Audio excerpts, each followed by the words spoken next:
Now, today's event is truly remarkable. Yes, there are interesting items that tell the story of us, and yes, we, as a community of historical societies, are joining our voices to create a chorus of like-minded agencies committed to preserving, presenting, and publishing our local history. But most importantly, today, we are all taking a step towards something bolder and more audacious. And in my opinion, I see this project growing as we demonstrate to others the value of this effort while inviting more voices to join in our work. I see a book, perhaps, in the making that places these valued artifacts into a context that demonstrates and illustrates how we got to today and how we might want to direct our actions towards tomorrow. I also see a day where our history can rise in the consciousness of others in our respective communities.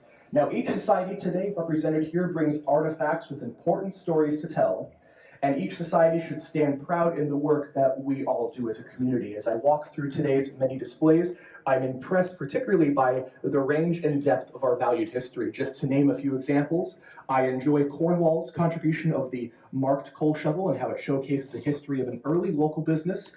And one of my favorites, the town of Highlands with Ronnie Coffey, we have Billy Joel's 45 RPM record from the time that he spent nearby us.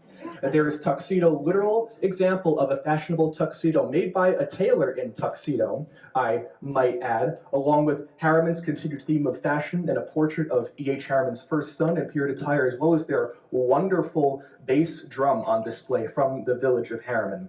Chester has an amazing piece of furniture from one of its famed town photographs, a lot of very unique full-sized artifacts in the town of Chester. I have to thank both Cliff Patrick and Nancy George for putting on an excellent exhibit.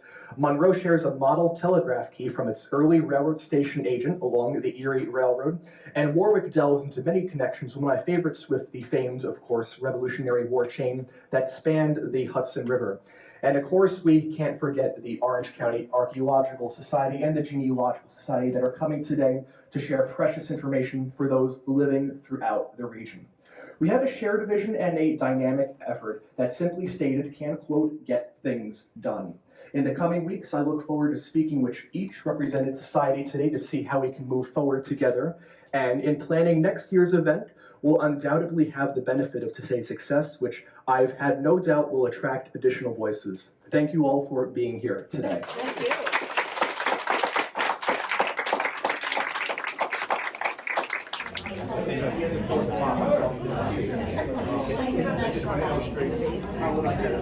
Of course, you've heard of the Belleville Creamery ice cream. That I think I can manage. There you go. It's official. That was gifted by the YMCA. Okay. Nice pages on it. Well, if you need any pictures, I photographed all this probably 5 years ago. Back up. Hello, my name is Dave Johnson, and I'm the president of the New York State Archaeology chapter, the Orange County chapter. And we meet in Middletown in Mulberry House, the senior center up there, about 8 times a year. And we work with the New York State Archaeology Association in identifying, labeling, and preserving sites. And in our display here, we have a display of arrowheads. And very often people know exactly what arrowheads are because they've been taught about them. But we also look for the tools that they used back for 10,000 years in the area. And for example, with this tool, most people find it. If it's near an arrowhead, they would end up tossing it away because they don't know what it is. But if you look at this tool, it has an indentation here, pecked in. It has an indentation pecked in here, in a very interesting angle. When you put your thumb there, the other finger here, fits in your hand this way, and it makes an ideal hammerstone. And most people would never recognize that tool. So we teach people about this, how to recognize artifacts, how to document them, how to preserve them, and preserve the history of Native Americans within this region. She was my 7th grade teacher. Very nice, thank you. No problem.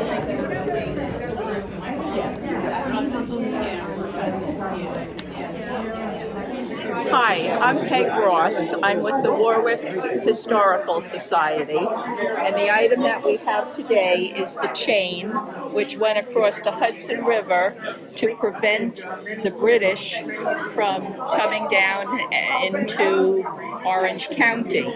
The families, the Wisner and Hathorn families, were the people who decided where the chain should go to keep the boats from coming down this way.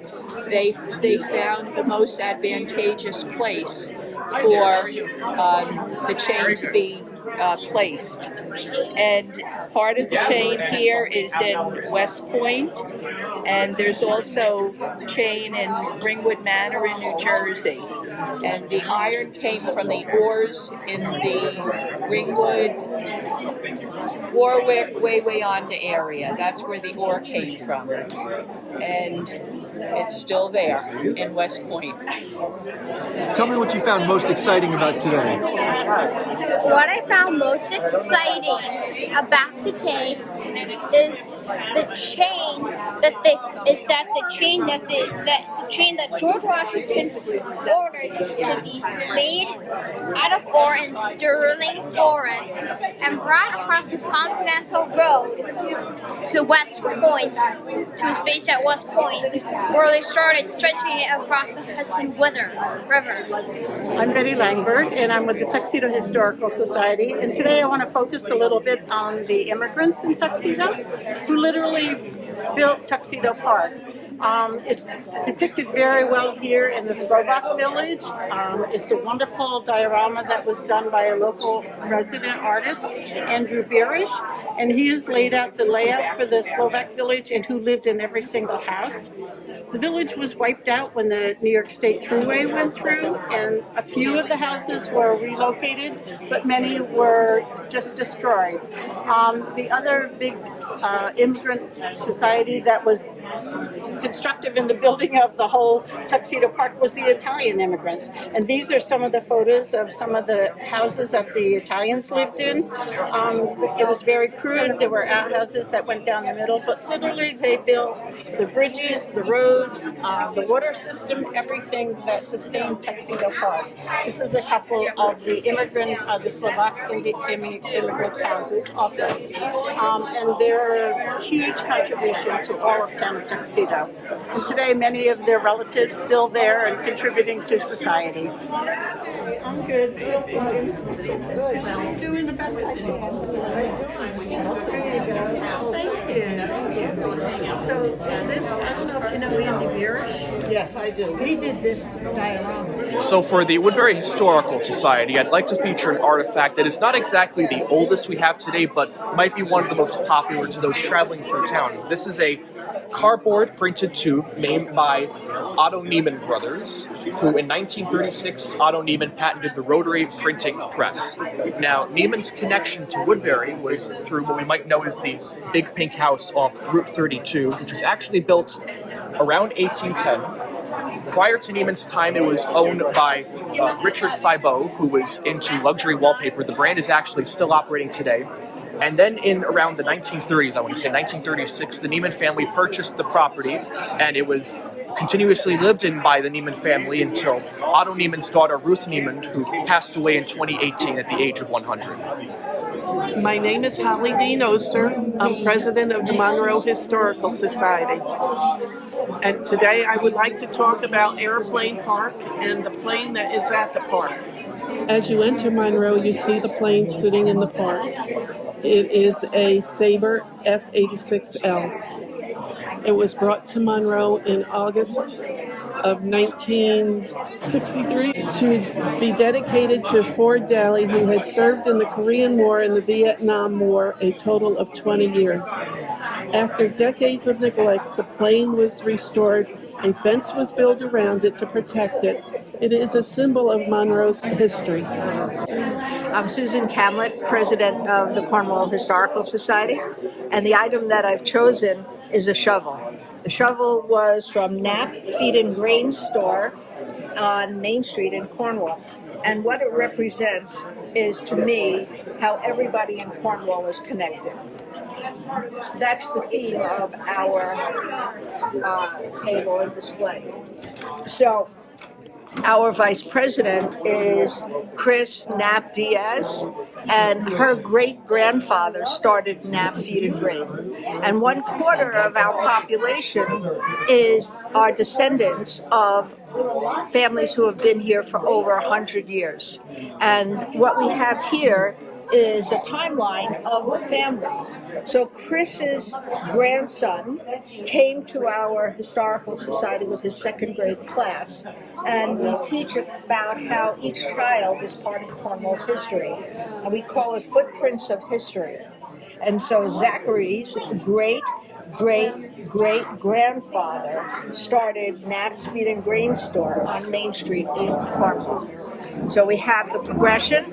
There's J. Edward Knapp, his son, Chris's father, Ted Knapp, worked for Orange and Rockland.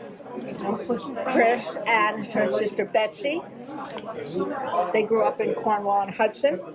Betsy taught in our school.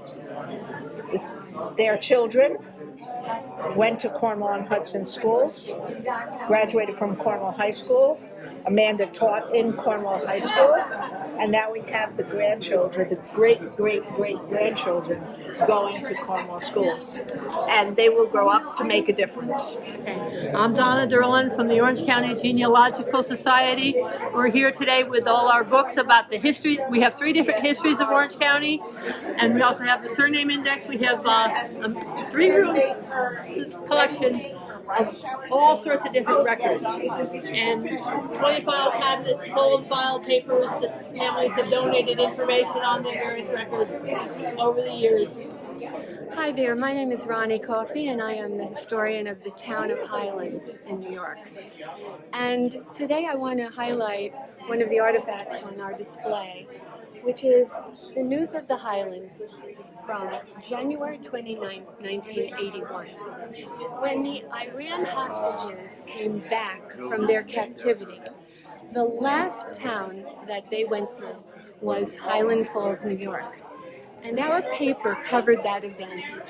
The town was filled with people who were screaming in happiness at these hostages. And furthermore, I want to highlight our Town of Highlands newspaper, which is one of the last local papers in Orange County that has been in existence since 1890. This is a bayonet. A bayonet goes on the end of a gun. So if you get too close to the soldier, he's going to poke you. Now, I'm not sure who or where this came from, because this bayonet was donated to the Highlands Historical Society by the Logren family. It was found in his yard. He found this in his backyard. It's 22 inches long, and it looks like it came from West Point. I'm Nancy George, president of the Chester Historical Society. Today at the exhibit, we're focusing on the Yelverton Inn in Chester, which was an inn that played a role in the American Revolution, in that it was a stopping ground for George Washington on his route from the Hudson to the troops in New Jersey.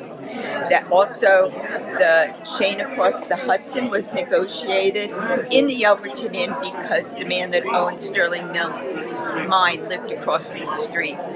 Also, there was a trial in 1785 to try to resolve the dispute between the Way Yonda and the Chief's Cock Hat.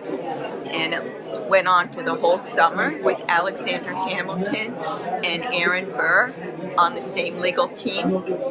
I don't think you can first play account. Very happy to have you. Very nicely done.